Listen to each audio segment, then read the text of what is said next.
Hey guys, welcome if you're new and welcome back if you're returning. So today I'm going to be talking about some horror movies, and I am a huge horror fan. If anyone didn't know, I have a collection over here on my window that I started like 2020 and it's kind of grown. I might actually get a cabinet soon because it's steadily growing to the point where I can't fit much of my window anymore. Anyways, so I've been talking about 4 different movies today, and yeah, let's go ahead and get started. Alright, so Dr. Sleep is about Danny after the events of the Overlook Hotel. Now, if anyone is unfamiliar with what I'm talking about, I am talking about The Shining, which is one of Stephen King's most famous movies that he's been inspired by. And it follows Danny, and then from the start you kind of see his alcoholism that were similar to his father's. His father was a drunk, and his anger issues, which you kind of see throughout the movie, the similarities that he had with his father, even though he's angry at his father. And you also see that more towards the end when he asks about his father and all of that. But that's just more of a side note kind of thing that I noticed throughout that I actually enjoyed the movie. But the main premise of it is, if you don't know, Danny has a shine. Now, I can't tell you exactly what a shine is, but he had a very strong shine. And he gets connected with another young girl, Alba, who he's connected to, who shares this shine. Now, Alba doesn't really know what it is, so she ends up seeing another character sees this kind of murder of this boy, and she stops it. Unknowing to her, Rose, a leader of this group, who tracks down people with shines and just kind of absorbs and kind of eats their shine to live forever, basically. And as soon as she finds out about Alba, she goes down on an adventure to track her down to get her shine, because they're running low and a lot of their troops are already killed or was dying off because they were running out. Now, Alba goes to find Danny, and Danny helps her, and they end up trapping her over at the Overlook Hotel. And he releases all those spirits, the things that haunt him in his mind, and he eats Rose. And he sets the building on fire, killing all those spirits and Rose in it. Now, the ending of the movie, you see Alba's in her room, but you see Danny as a ghost talking to her. So Danny dies in this movie. But you see him more healed than he was at the beginning with the relationship with his father and his life. And she talks to her mom like she's proud of this ability and wants to use it for good, which, if you saw the original Shining or throughout how Danny kind of perceives it, is a good ending. But honestly, to be completely honest, I was never a big fan of The Shining. It very much is a classic movie. And I do like how this movie incorporates The Shining, or the past it has with it, and even uses the Overlook, burns it down as the beginning to kind of tie in The Shining with it really well, which I personally like. But overall, if I gave a rating to this movie, I would give it a 7.5 out of 10. So this next movie I found randomly one night when I was scrolling through Amazon to find a movie, and no movie has ever stayed and stuck in my mind like this one. Now, this movie is very weird, which is honestly kind of partially why I kind of like it. But it's Dolls, and its name is Dolls.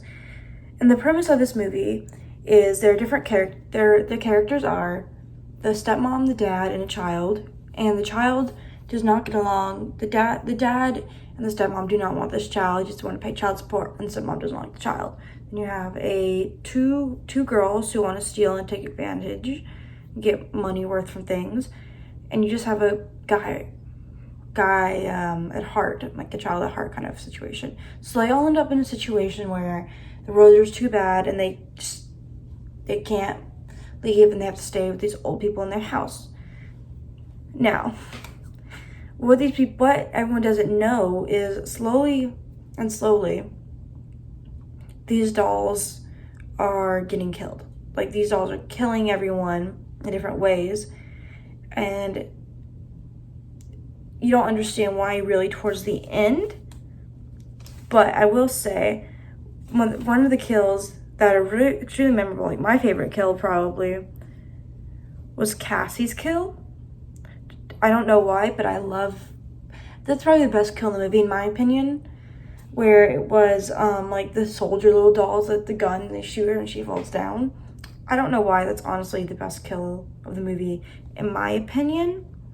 And another thing about this movie that I really like character-wise is the characters are decent, but the best, most realistic character when it came to the finding out about the dolls like killing everyone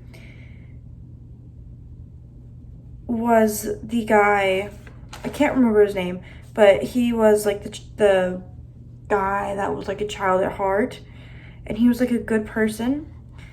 Anyway, it turns out when it gets revealed at the end that these dolls were the judgment of characters. Like, these dolls kill their children who killed people that aren't really good people, so they're a judge of character. And at the end of the movie, you see the only two that survived were the little kid and the man that was good and kind of a kid at heart. And you see him kind of walk the little girl, take her to the airport so she can see your mom. And this guy had the most realistic of it all too. Like I said, he was trying to get out and he knows things were weird, which in my opinion, the best reaction you could have had to that kind of situation. So, hands down, really love this movie. And if anything, I would rate this movie 8 out of 10. The next movie I'll be talking about is Saw X, that came out this year, which I actually saw in theaters. And it is probably the best Saw to come out probably since the second one in the film series. This movie was the start of Jigsaw, then the start of his traps, and you see the notebooks and him writing, which is honestly, I found really cool. Now, of course, with Saw, traps are probably part of the best and the best part of the film things, in my opinion. My favorite trap this film was definitely the radiation trap, where she went up and had to fight. Gabriella did, and I honestly really did like that trap. And another one I really liked personally was the eye trap, which they showed in the trailers, which was really cool. But the weakest one, in my opinion, was probably the brain surgery, because I feel like that could have been, I understand the purpose, but like compared to the others, that was probably the least creative one out there, compared to all the other traps in the series at least. But in this movie, I will say that Jigsaw philosophy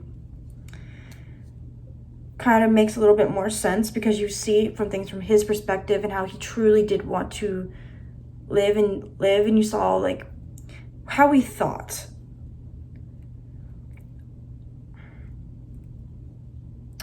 So, another character I want to talk about is Amanda. Now, I am a fan of Amanda. I really do like her character. And I also really liked how involved she was in this movie, where you kind of saw how conflicting she was in the beginning. I mean, in the earlier films, you see her like as a fan or doing whatever's told. But this one, you actually see how she's changed, her questioning things and her thinking. I liked her role in this movie, honestly. I did. I really did. You see her more than any of the movies she's ever been in before, which I honestly really liked, and I hope they use her more in future films. I don't think they will, but I really hope they use her more. Now, the only thing I would say this movie is the downfall is I really wish they let Gabriella live, because she was the only one, from my understanding, that she won her trap. So she deserved to live fair and square, which I honestly kind of wish she got let go. But yeah, tell me if you guys agree. But overall, I'd have to give this movie a 9 out of 10. It's honestly really good. I mean, I would recommend it. The last movie I'll be talking about today is Inferno. Now, I am a huge fan, love the Three Mothers trilogy. The only movie I do not like out of those three movies is the last one, The Mother of Tears, because that's just a bad movie compared to the first two.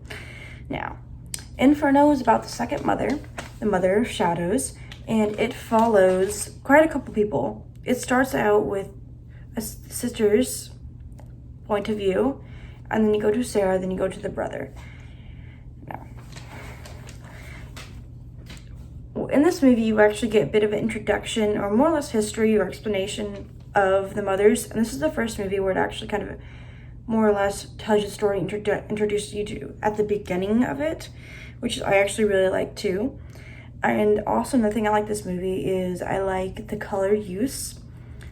I like Suspiria's color use more because it was more bright, but this color scheme I also like too. I think it ties in better with the kind of movie that it goes for and where it's shot in New York City. Another thing I like about this movie is I like the twist kind of more towards the ending. I rewatched this movie today, and one thing I forgot about this movie was the maker of who made the houses for the three mothers is imprisoned and kind of stuck down at the bottom as like a prisoner of the mothers, which I actually kind of found, I kind of forgot about the twist, but it was like more or less a twist I liked because it really showed the cruelty of this mother, because she's the coolest mother of all three. Another thing I like, and I really do like this movie because another thing it can do is it can stand by itself as a sequel and by a movie by itself. So it doesn't need the first movie, and it doesn't need the first movie in the series for you to understand it, but it's a good sequel, but you don't need the first movie to follow it, if that understand, if you understand me. Then it's just, I like that it can stand by itself, and I like that it follows. I think that's also what makes it a good sequel. But the only thing I would change in this movie is, in two particular instances in this movie I'll actually talk about, is the music can be so random. One scene that I thought was extremely random and the music wasn't really that good was when Sarah's in the cab. I forget where she's going, but she's like in the cab and it plays this really like kind of loud random music. I feel like you could have done better with the music if you went lighter with the sound effects. That's personally my opinion. Another instance I saw this was when the brother's going down the crawl space to kind of find them, or he finds the mother eventually when he's crawling down. Like, it's like you're watching the movie normally and all of a sudden it's just like sound. It's just a little bit not too loud, but it's just a bit too much, a little bit overkill. I personally wish they would have done a different sound or a song, because just kind of more random, it kind of mixes in, it kind of stops at a random time. It does better to stop than it starts, personally. That's the only thing I did not like about this movie. But this is, again, still a really good movie. It has really good visuals too, though, I will say. But